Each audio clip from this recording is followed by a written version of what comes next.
akkam jirtu fayyaa keessanii nagaa keessanii maatiin eebbaaf beekoo hundumtuu naguma akkasumas maatiin obseen akkam fayyaa keessanii nagaa keessanii nuyi jirraa gooftaa keenya faa galatu kunoo har'a geenyerra obseen keenya baga nagaan dhufte. Ashi sanas baga nagaan eegdanii maatii eebboo nagaa jirtumti sanasi kunoo onis dhumnee jirraa deebinee jirraa siin jedha nagaa keetiin ati daawwattoonni eebbaaf beekoo YouTube sanas nagaa keessan miti baga nagaa taatanii siin jedha jirra kaanus nagaa galata rabbii baga nagaan dhuftee baga nama har'aas taate yoo maatii eebbuuti maatii eebbuu keessaa waggaa meeqa biyya arabaa turte yoo shakkee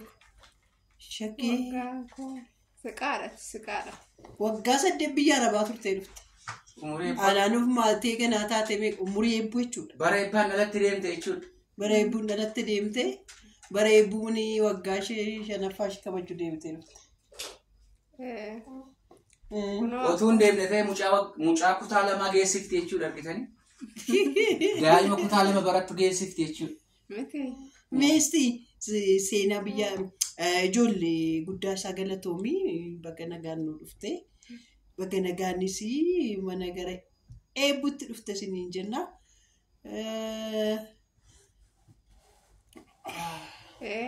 Anis kunoo akkuma waadasii galetti gaaf tokko akka tasaa ta'ee liimirra galteetu kitaaba Diibooraa isa jedhamu tokko isa eebbuuf fidime kitaabicha abbaa eebbuu sireerra moosatu yoo kitaaba ishiin bitatte nan dhufadhe akkuma qaalisii galetti kunoo galee amma ji'a tokko fixeera kunoo kana fakkaanni irratti galee ji'a tokko fixee akkuma qaalisii gale immoo kunoo qaalii koo raawwadheen jira. Waadaa sanuu galte jechuudha. Waadaa san galee dhufeenaan dhufa mana keedhe kun amma dhufeen jira. Isinis immoo akka dhuftanii eebbuu ilaaltanii akka ishee jajjabeessitan. Anama waadaa kanarratti galeetiin kun waadaa koo baasadheen jira. Isinis immoo akka dhuftanii ishee ilaaltanii akka jajjabeessitanii isiniin jira. Daawwattoota eebbaaf beekoo YouTube kanan siniin jedhaa jajjabaadhaa sisii isinis nagaan biyya keessanitti galaayii nagaan sin agashuu akkamoo dhuftanii dubbistanii siniin jedha. Meesti dubbisnu illee jechuudha yeroo tokko yaa biyyatti hoggaa galanii haalli namaa mijatu hoggaachi jiran akkuma aeroplaan irraa buuneen iyyuu waan moggasuma asirraa odoo gara biyyaayyuu hin galinii mana eebbuu dhufuutti fakkaata. Garuu yaa biyya tokko galanii haalli hundumtu isaa namaa mijatu waan baay'ee nama fuuldura dhaabbataa waan baay'ee nama fuuldura waan baay'eetu bu'aa baay'ee jira mee kana meesti xiqqoo shamma ji'a tokko eega geessetti ijoollee warra dhufaniifis warra ganaa dhufaniifis warra simmoo akkasuma biyya arabaa deemuudhaaf ka'aniifis yaada qabdu meestii nuufifsii fi yaa qashtii koo eebbuun na fixxee.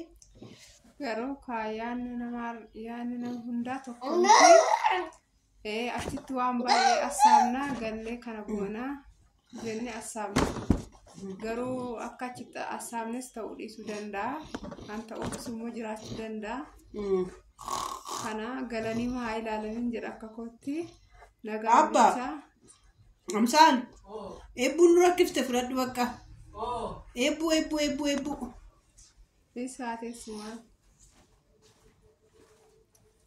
Kana galanii maa ilaalanii nagaan isaan agashin jedha. Fixattu sirriitti ishee.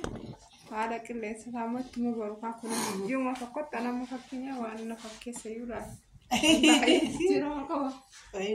Dura akka waan amma jijjiirama qabdaa jijjiirama hin qabdu jechuudha fi hin danda'u.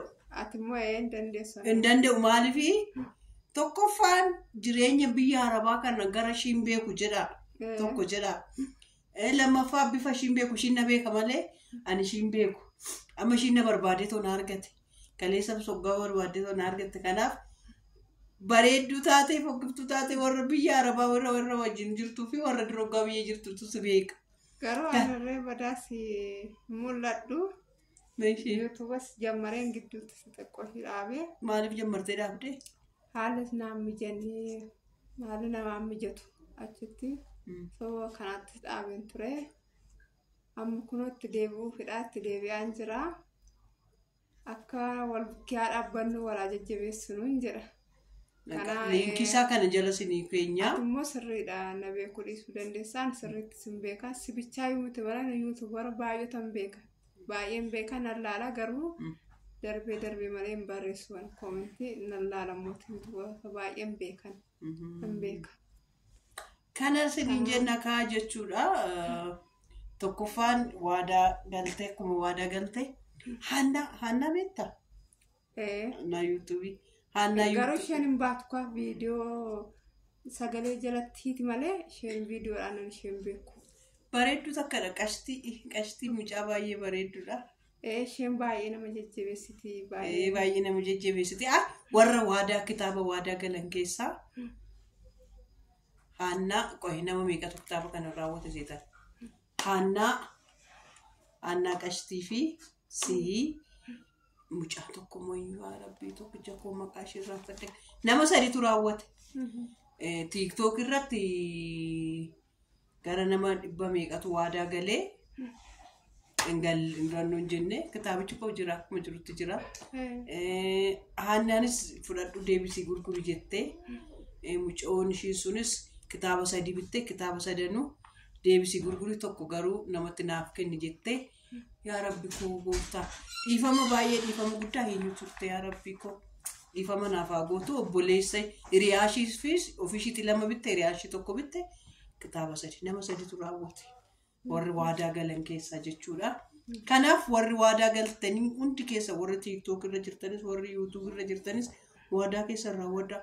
Lammaffaa immoo suuqii koo argiteetta. Suuqii banattee amma jajjabeessinuu.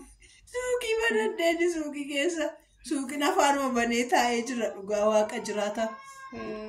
Waan tokko yaa shamarreen tokko waanoo Anjarman jiraattuudha. Naardos Mahaaluu jedhamti. Afaan Oromoon beektu garuu afaan Amaarifaati. Ishii tamma mi'ootuma achi keessa jijjiiru saniyyuu ishiin machi keessa jirtu jechuudha. Argiteetta silaa malitti jechuudha. Asiyyuu kuma 50 ispoonsara na goote bar. Mi'achi keessatti kuma 50 jechuudha. Kuma 50 dhugaa Rabbii mi'oota. Baay'ee xiqqooramu. Baay'ee xiqqoodha garuu meeshootutti hin bibbitame wannoon jedhu jechuudha. Kanaaf ispoonsara na godhaa dhugaa Rabbii na jabeessaatu harka na qabaati achas yoolee na butaa. Keessumaa immoo gargaaruu qaba viidiyoo ishii ilaalaa fi yoo isa ilaalan iyyuu inni gargaaruu danda'a. Nu gargaarsadha waan ta'eef jechuudha. Waan qabaniinis immoo yoo bira dhaabbatan waaqni kana jaallatanis wal gargaara. Kana siniin jennaa nan dadhabaan jirachuudha dhugaa Rabbii. Fuulli kun dirqamannoodha malee baay'ee nu qaddee garsuu jalqabe. Sirqubaa irra simtee siqufaa isaa kanatti. Maalan godha jechuudha. Kadhannaas godhaafi siniin jira. Sinis immoo jabaadhaa amma Ramadaan irra jiru. Kanaaf du'aa inaaf haa godhan. Sinis immoo waaqni sinaa gargaaru Rabbi sinaa jabeessu fayyaa siniif haa kennu. Amma hojiin baay'ata waan ta'eef Ramadaan irra jabaadhaa. Sinis immoo nyaadhaa akkatti jabaattanii hojjettaniif nyaadhaa sirriitti siniin jenna. Seenaa kutaa lammaffaasaa olitti deebi'uu dandeenya.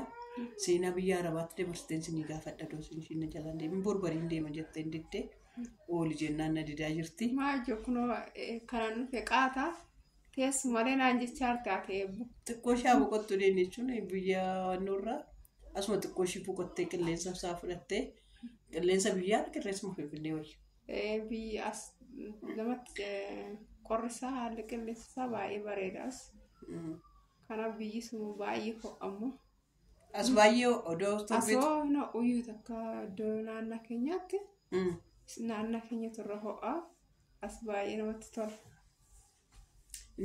Seenaa biyya Arabaatti dabarsitee nama waggaa 8 biyya Arabaa tureen akkasumatti qoosatti garsanii dhiisa akkasiin nuffisiifne kutaa biraatiin walitti deemina ture. kutaa biraatiin walitti